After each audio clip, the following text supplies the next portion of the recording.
Okay, what do you think your father's favorite charity was? His favorite charity. Yes. He had one in Africa. He built a school, so he was really passionate about literacy, and so that was his favorite thing to do. Because he was a reader of books, and so yeah, I always felt like it was really important that children can read. So I would say literacy. For sure. All right, and so actually that kind of ties into my second question was what did you think about his charity work in Africa? Oh, I thought it was awesome. It's always he came from an underprivileged background. And so, I knew it was always important for him to give back to others. And there's like statues of him over there, and he got a name and a flag. And so, all those things are really, really important to him. And so, I thought it was incredible. And you just reminded me of something actually. Mom the other day, and of course she's told me this story. It's one of my favorite stories for her to tell of your father. It was one day they were up in his restaurant that looks over Bill Street, and he looks down there and he says, I used to sign I, okay, I'm sorry now. I used to shine shoes down there, and now I have a restaurant that overlooks it. Yes. Yep. I It's think incredible. for sure, if there's one thing that anyone can learn from your father, it's if you truly work hard, money will follow you. But if you try to follow the money, you're going to lose it. Money, no matter what, comes and goes. But Yeah, if you exactly. work hard, if you give back, if you do what's right with it, in the end, everything's going to work out for you. Yep. I think the point is, and I think what he used to say is you got to follow the passion. And if you follow the passion and you work hard, the success and the money will follow after that. He's really passionate about music. And so, you know, that's Yeah. the lessons that we learned too. There are people out there who just they chase money. And here's the thing, they may end up with a lot of money, but at the end, what they lose friends, they lose family because they were too busy being focused on that. Okay, and so my next question was how do you feel about being the daughter of an honorary African king? So, It's funny because we used to like tease him about it. But I think it's an honor, and I think it's just, because he is so passionate about giving back to those less fortunate, and we all know, especially in Africa, they don't have nearly the things we have in this country, and so, it was an honor, and to see him be respected in the way that he was there, was really fascinating, and I'll be really proud, to see that and to know that, especially because the whole point was to give back to those communities there, especially for children. I don't think people give your father still to this day enough credit for how many lives he's probably changed. I mean, I never even got to meet him. Mom worked with him, but I mean, still, he changed my life. Like, Yeah. he influenced my life a lot. Mom's told me a lot of stories about him that kept me, going on a certain path. Mhm. I mean, he never gave up. He made millions, he lost millions that were owed to him by his company. And That's I mean, going. I've gone up. All right, when I was in high school, they took us up to the Stax Museum. And so there was a lot of stuff there about your father. But you know what's sad is that company didn't give him what was owed to him. But they Yeah. went, and I've heard a lot of stories. I'm actually one of the books that I'm reading about your father right now for this paper. It talks about the mistreatment at Stax, this relationships between the workers, the artist, and they try when you go up to the museum, they try to present it as this family friendly place where everyone got along, and that may be true, but they didn't treat their artists fairly. I think that especially I think a lot of times when you start something together and everyone is passionate about it, and this is before the money, the accolades, and the fame, I think it's a purity there, right? And so I do know from my dad that when they first started, it was just really about the music. And from being, organic and genuine and a pure love for music, they created something historical and really, really special. And I think a lot of times, I think the lesson in that and this happens with families, it happens with businesses, when money enters into the picture and fame and power, sometimes people shift, people change. And that's unfortunate. And I think that's just a lesson that we have to learn as human beings because I know that when it started from a very pure place for the love of music and creating something special. And I think that's why they were able to create so many special moments in especially music for African American, and they would go down. It's part of Black history, and I think that that's why because the place that it started was pure and it was real. And unfortunately, when money comes into the picture and power, sometimes people can't handle it. And a lot of times, you see that a lot of times with the celebrities and on their own is that sometimes when money comes into the picture, it's just everything changes. It is unfortunate and it's a lesson to be learned. I don't know that my father was necessarily bitter about it. I think he was very hurt because he's a person who always believes in the team and I'm going to do it for my brothers. And, unfortunately, he was taken advantage of in a lot of ways. But, I just think for us learning from him is that the passion was pure. The desire was pure. His gift was a God given gift. And he was able to continue on, and still do the things we love. And that's, it's disappointing to us. It's hurtful to us as well as a family. But, that's one of the things that we are continuing to try to work on to, move his legacy forward and make sure that people do know that these are the things that have happened because it's happened to countless artists, especially back in that day. Like I'm very close friends with James Brown's daughter, Ray Charles's daughter, Betty White's daughter. Like it's what it is, you know what I mean? And unfortunately, so we actually kind of collectively come together and talk about maybe kind of telling those stories because unfortunately, it's just a part of the music industry. And I don't know what it is about that other than just money, power, and fame drives people crazy sometimes. But the real story will be told for sure from our perspective, from our father's perspective. I mean, my mom, her comment about your father, okay, so I'm looking back through my text to find this. It says, we were friends. He helped me when mom got sick, gave me a juicer, and connected me with a holistic doctor on Atlanta. I miss him. I miss traveling with him to the Chicago club, doing fan events at the Memphis club, the Tyson fight, his birthday celebration, meeting famous people through him like Alicia Keys, Denzel Washington, hanging out with Skip and Marvel Thomas. She said that they had fun and he taught her a lot about the music industry and about how to overcome any obstacle. She also said he was one of the finest men she has ever known. Oh, someone wants to thank you. That's beautiful. And then she said she was there with him when he got his star right outside the Orpheus in Memphis. Mm-hmm. So, I mean, mom's had probably a lot of adventures with them. And somewhere here in this house, I wish I would have brought it down here with me. I think it's upstairs. Is one of the what I believe is the original menu covers from his restaurant. Oh, That cool. Well, I love this turkey meatloaf there. That was my fave. and so it was the one that mom designed, and she told me like so like the little cook hat logo was her idea, and she loved it, and she was like, but I don't know why he wanted to do like the piano keys.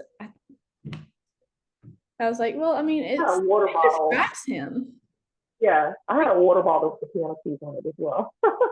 and so Let's like say, she was like, that's like the only thing about that I never really liked. I was like, I I think it was a simple logo, but I think it fit him well. well, I think it just tied in, the music portion of it, which is probably why he wanted it there. So, but I love the food for sure. I mean I like it. I prefer that over the little cook logo that mom designed. But I mean, and there was so much good information in there as well too. And Definitely. I know he worked with Stax for their school. Is there any other schools besides the one in Africa and at Stax that he worked with?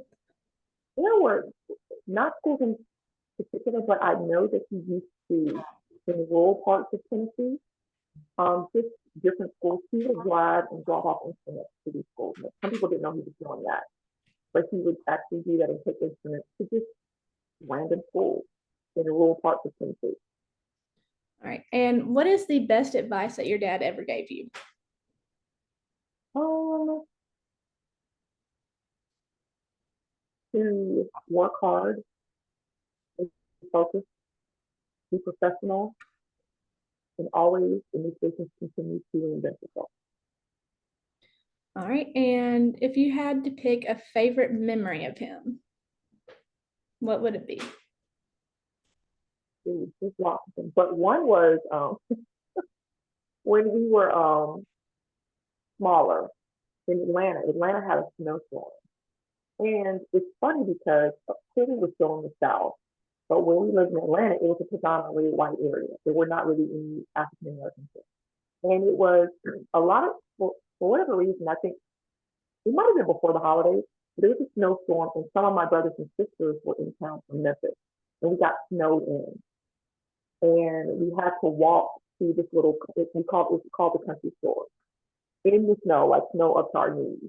And he walked with us to the snow, to the store. And people were like, I know we look crazy with this bald headed black man walking in the snow, in a predominantly white neighborhood. And he was just always just super fun. Like, and he walked with us to the store so we could get snacks and come back. And I remember we just played games. We did music because games was his thing. Monopoly was his thing specifically. He would make you play until he won, which is ridiculous. But those were some great memories. Just because he wasn't really he had to go out a lot for his work. So being at home and playing games and watching movies and cooking and those things, those will always be my favorite memories of him because he always had so much fun.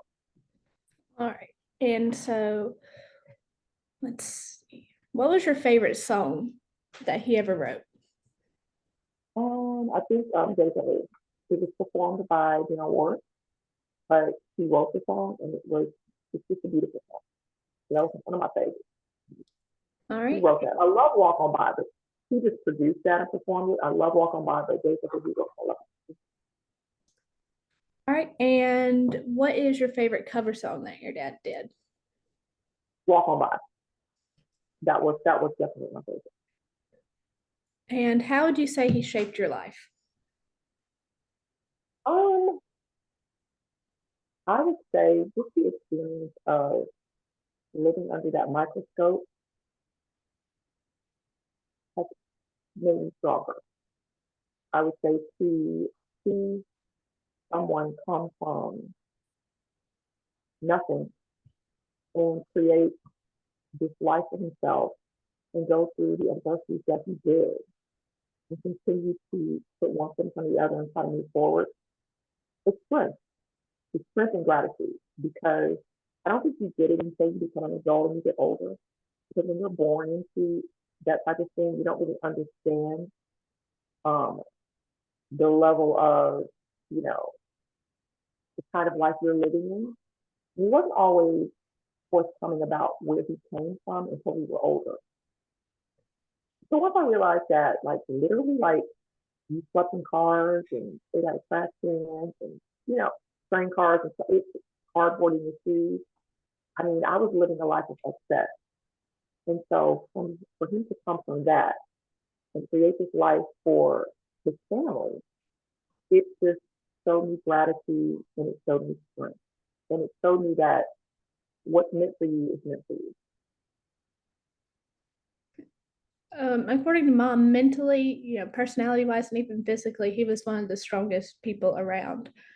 I mean, she's told me stories where, and she'll always tell me, he treated me like family. I mean, and for especially, everything that he went through, everything that he dealt with, and for him to, because not a lot of people come out on the better side of that. A lot of people give up. A lot of people get angry, mad at the world. And I mean, he could have done that, but he never did. Instead, he chose to love for every person. He chose to love every person that came by him, helping anyone no matter what, no matter race, color, or their skin. I mean, he loved Generosity. everybody. It's just generosity. I think that's just the thing that like you have to have gratitude and just be generous. And those are the two things that he was. You know what I mean? Because sometimes when you're that type of person innately, that world of entertainment and music can be very hurtful. Um, but to try to hold on to who you are through all of that is really difficult. And I saw a person that really was trying to make sure they stay true to themselves in that way. And I just think that what you put out to get back. So that's just a lesson in that. That's the example that I saw. You know what I mean? And so it's difficult, but it does teach you that in anything, life is just peaks and valleys, it's ups and downs, and it's really about how you ride the wave. Because everybody is going to go through something like that.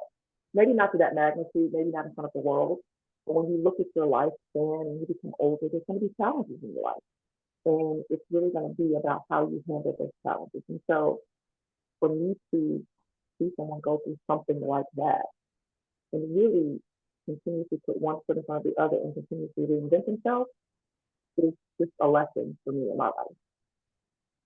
All right, and going back to what we were talking about earlier about his charity work, he could have just been like most people and just donated money, but instead he gave both his money and his time, and he actually put in the effort. Mm-hmm. Well, I mean, I think he's a people person, though. It's kind of like he's really quiet, but when you meet him, you feel like a people person. You really like to get out in the community and really talk to people face to face. So that was something really cool to see. All right, and let's see. Did he ever talk to you about his grandmother? Yes. But he was the person that took him in. So he loved him. I remember he took her to the Oscars, and he won the Oscars. And so he just had a level of respect and gratitude for her because without her, he would have, I don't know where he would have been. All right, and I saw this picture online, and it was in like this little magazine. I forget what. I don't think I have it written down in here, but it was where y'all were holding up a picture of your great grandmother and his Grammy award. That was actually the Oscar, I think. Or no, No, no, no. No, it was the Grammys, yes. It was the Grammys, yes. But I mean, he took her, everywhere with him. it You must know have what I mean? been a Like, lot for him to be able to take her there. well, because he didn't, that was all he had. That was the only person who took care of him.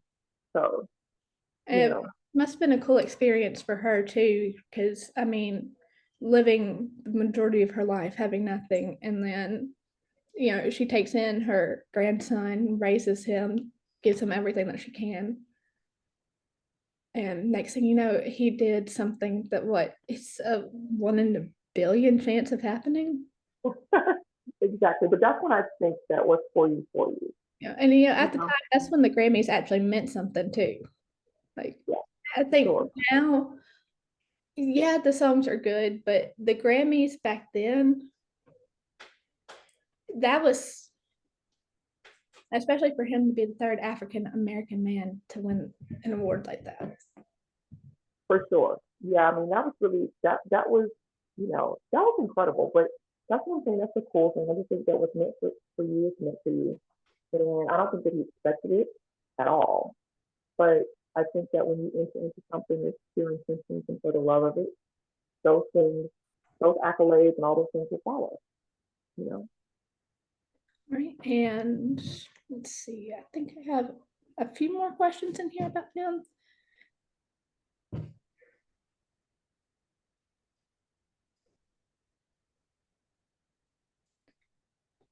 Here it is. Or in your opinion, who was your father's favorite all-time artist?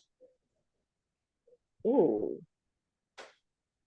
I don't really know. Like, well, I don't know. I know that as far as writing and producing, he loved Burt Bacharach and Hal David. Like, he loved them. Um, but artists, I don't know. Like, all I know about is like the producers. I do know, like, I used to remember him playing. He really liked the Neville Brothers a lot, but Hal David and Burt Bacharach were his favorite writers and producers. He had a lot of respect. All right. And what's your favorite menu item that's ever been on the menu at your dad's restaurant? Pork noodles. Okay. Okay. And how did your dad meet your mom? Blind date. This is a blind date. I think her friend was dating someone that was friends with my dad, and they didn't want my dad to be like a third wheel, and so they asked her to come along. That's all she did. All right. It's And crazy. I tried to look up some of the stuff, and it's crazy because mom couldn't remember. And you think the internet would have more information on this. But which one was your mom? Yeah. Yeah. Okay, that's what I thought. But, you know, it's, and some articles are saying like he had 10 kids, 11. And so I'm like, how do they have all this information? Because I know that's not, So, so he does have 11 kids. He was married 4 times. yeah. And One, so one article said 14 too. So it was, yeah, that's not correct at all. and so I haven't seen that one. That's crazy. 14. It's enough of us. BB King had 14, if I'm not Yeah. mistaken. Mhm. So, I mean, it's not unheard of back then, for them to have multiple marriages and a lot of children. So it's not, unheard of. But 14, no, that's a stretch. and so I think, a lot of, the crazy thing now is a lot of these artists here might not even know half their kids now. Yes, that's a possibility. I mean, but I really think, It's not every artist, but you never know until it's like, entertainment. You know what I mean? So, and I think it's probably, you can get a DNA test really quick nowadays. So, you know, and mom just sent me this picture of them that she found together at his birthday party. oh, cool. I think I had another question in here that she may have wanted me to ask.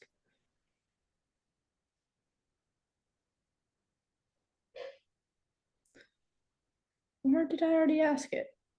Okay. So she was talking about how she got to meet with David Porter, who you composed Shaft with. So what's your, because that's my favorite song by your dad, in all honesty. That's awesome. So, so David was part of the writing team, Hayden Porter. That was early on in my dad's career before he became like Isaac Hayes. And so they did a lot of the Sam and Dave stuff, a lot of the earlier Zach stuff. David actually did not produce or write Zach. That was my dad by himself. And so I think that was like post after like Hot Buttered Soul and all those types of things. But so they created a writing team called Hayden Porter, and they wrote a lot of the Sam and Dave, the bigger hits like Soul Man, Hold On I'm Coming, Wrap It Up I'll Take It, and Something's On My Baby. That was the writing team of Hayden Porter. And then when you get into like the Hot Buttered Soul and Jazz and all those things, my dad created those things by himself. All right, I think that's the last of my questions about your father. And so now I have a couple for you. I'm gonna go ahead and stop this recording.